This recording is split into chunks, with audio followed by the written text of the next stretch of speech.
Radio Classique, les podcasts de l'info.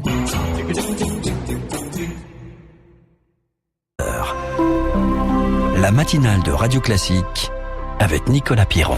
3 minutes pour la planète. Sur Radio Classique, la chronique environnement de Marie Astier. Bonjour Marie. Bonjour Nicolas. Bien souvent, les chefs d'entreprise ne se rendent pas compte que leur facture d'énergie pèse très lourd dans leur charge et qu'il est pourtant simple de réduire leur consommation d'énergie. Vous avez déjà sans doute vu la nuit ces grands immeubles de bureaux vides qui restent allumés. Il suffirait pourtant de les éteindre pour faire des économies d'énergie à l'entreprise. Trouver les gestes qui réduisent la facture, c'est le travail de Jean-Pierre Riche. Il est président du cabinet de conseil en économie d'énergie Okavango Energy. Ses clients sont surtout, eux, dans l'industrie agroalimentaire. On va agir dans l'entreprise d'abord sur le procédé de fabrication en se posant la question, est-ce qu'on ne pourrait pas produire cet aliment d'une manière différente, moins consommatrice d'énergie ? L'exemple des salades du Midi, où on a redéfini dans le sécheur qui prend le sel marin humide et qui le sort en sel de table utilisable, on a redéfini les paramètres de séchage pour que, avec la même qualité de sel à la sortie et la même productivité, on ait une consommation de 35% en moins. En moyenne, Jean-Pierre Riche réussit à diminuer la facture d'énergie des entreprises de 20 à 30%, mais ce n'est pas toujours évident de changer les habitudes.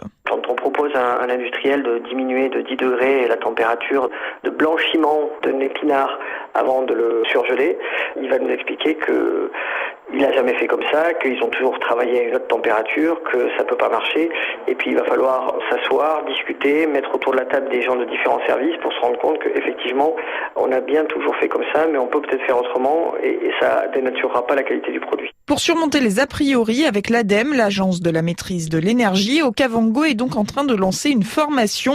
Elle a notamment intéressé le traiteur Festin de Bourgogne. C'est lors de la construction de la nouvelle usine que les patrons ont commencé à s'intéresser aux questions d'énergie.